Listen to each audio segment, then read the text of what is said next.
আমাদেরকে যাচাই করে বাছাই করে তার ঘরে আগে আগে আসার এবং বসার তৌফিক দান করেছেন। এই জন্য অন্তর থেকে শুকরিয়া জ্ঞাপন করি আলহামদুলিল্লাহ। যে সময়ের মধ্যে तमाम পৃথিবীর মানুষ নির্যাতিত নিবৃত আল্লাহর আযাবের শিকার, ঠিক কিনা? ওই সময়ের মধ্যে আল্লাহ রাব্বুল আলামিন আমাদেরকে সুস্থ রেখেছেন, ভালো রেখেছেন, শান্তিতে রেখেছেন। এই জন্য আর একবার অন্তর থেকে আওয়াজ দেয়া পড়ি আলহামদুলিল্লাহ। সমস্ত প্রশংসা কার জন্য? আল্লাহ রাব্বুল আলামিনের জন্য, ঠিক কিনা? আজকে পবিত্র জুমআর দিন। এই জুমআর দিন কেন জুমআর দিন বলা হয়? জুমআর দিনকে কেন জুমআর দিন বলা হয়? আর জুমআর দিনে কি কি আমাদের করা উচিত? আল্লাহ রাব্বুল আলামিন বলেন, ইয়া আইয়ুহাল্লাযীনা আমানু ইযা নুদিয়া লিস-সালাতি মিন ইয়াউমিল জুমআতি ফাসআউ ইলা যিকরিল্লাহি ওয়া যারুল বাই', যালিকুম খায়রুল লাকুম ইন কুনতুম তা'লামুন।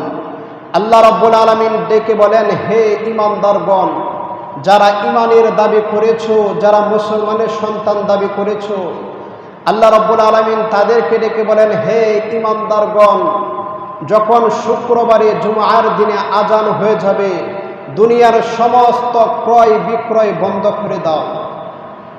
যখন শুক্রবারে জুমআর দিনে আজান হয়ে যাবে, দুনিয়ার সমস্ত অফিস আদালত বন্ধ করে দাও, দুনিয়ার সমস্ত কাজকর্ম বন্ধ করে দাও এবং সালাতের দিকে অগ্রসর হও, মসজিদের দিকে আসো। এটা কার কথা? আল্লাহ রাব্বুল আলামিনের কথা।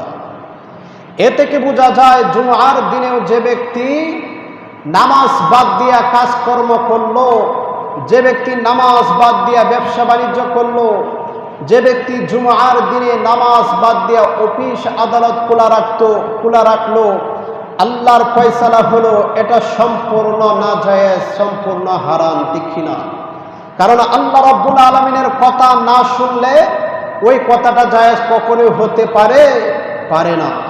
এই জন্য আল্লাহ রাব্বুল আলামিন ডেকে বলেন, হে ঈমানদারগণ, দুনিয়ার জমিনে যখন শুক্রবারে আজান হয়ে যাবে, সঙ্গে সঙ্গে ক্রয় বিক্রয় বন্ধ করে দাও, বেচা কিনা বন্ধ করে দাও, অফিস আদালত বন্ধ করে দাও, সংসারী যাবতীয় কাজকর্ম বন্ধ করে দাও। তোমরা যাবতীয় সমস্ত মহব্বত থেকে ফারেক হইয়া আল্লাহর আহ্বানে সাড়া দাও। এটা কার কথা? আল্লাহ রাব্বুল আলামিনের কথা। এই জুমআর দিনকে জুমআ কেন বলা হয়? আল্লাহ রাব্বুল আলামিন এখানে অনেকগুলো মুহাদ্দিসিনে কেরামগণ, মুফাসসিরিনে কেরামগণ অনেক বক্তব্য দিয়েছেন। এই শুক্রবারে কিয়ামত হয়ে যাবে, শুক্রবারে কিয়ামত হয়ে যাবে। মুসলমানদের জন্য সপ্তাহের মধ্যে উত্তম দিন হচ্ছে জুমআর দিন। আল্লাহর পয়গম্বর বলেন, এই জুমআর দিনে এমন একটা সময় রয়েছে, এমন একটা ওয়াক্ত রয়েছে, যখনই যে বান্দাই আল্লাহর কাছে চাবে, আল্লাহর কাছে আহ্বান করবে, আল্লাহকে ডাকাডাকি করবে, আল্লাহ রাব্বুল আলামিনের কাছে যাহাই চাবে, আল্লাহ রাব্বুল আলামিন তাহাই তাকে দিয়ে দিবে। সুবহানাল্লাহ, সুবহানাল্লাহ।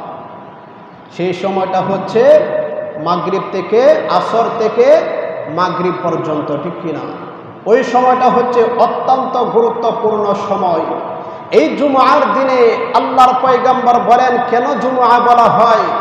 আল্লাহ রাব্বুল আলামিন যখন আদম পয়গম্বরকে সৃষ্টি করবে, যখন কাদা মাটি দিয়া সৃষ্টি করবে, যখন ওই কাদা মাটি হযরতে আজরাইল মালাকুল মাউত যখন আনতে যাবে, ওই মালাকুল মাউত যখন কাদা মাটি এনে এক জায়গায় জমা করলো, ওই জমা থেকেই হলো জুমআ। সুবহানাল্লাহ বলেন। এই জুমআর দিনে আল্লাহর পয়গম্বর বলেছেন, যে ব্যক্তি আগে আগে মসজিদে গমন করবে, মসজিদে আসবে, আল্লাহ রাব্বুল আলামিন প্রতিটা কদমে কদমে এক একটা করে সগীরা গুনাহ খাতাগুলো মাফ করে দেয়। সুবহানাল্লাহ। আল্লাহর পয়গম্বর বিশ্বনবী সাল্লাল্লাহু আলাইহি ওয়াসাল্লাম বলেছেন, যে ব্যক্তি শুক্রবারে জুমআর দিনে আগে আগে মসজিদে আসবে, সর্বপ্রথম মসজিদে গমন করবে, প্রথম আসবে, তার আমল নামায় একটা উট কুরবানি দিলে যেই সওয়াব হবে, এই সওয়াব তার আমল নামায় লিপিবদ্ধ করে দিবে। সুবহানাল্লাহ বলেন। দ্বিতীয় নাম্বার, আল্লাহর পয়গম্বর বলেন যে ব্যক্তি আগে আগে মসজিদে আসবে একটা গরু কুরবানি দিলে যেই সওয়াব, ওই সওয়াব তার আমলনামায় দেওয়া হবে। 3 নাম্বার, আল্লাহর পয়গম্বর বলেন একটা ছাগল, বকরি অথবা বেড়া অথবা দুম্বা কুরবানি দিলে যে সওয়াব, এই সওয়াব তার আমলনামায় লিপিবদ্ধ করে দেওয়া হবে। সুবহানাল্লাহ, সুবহান।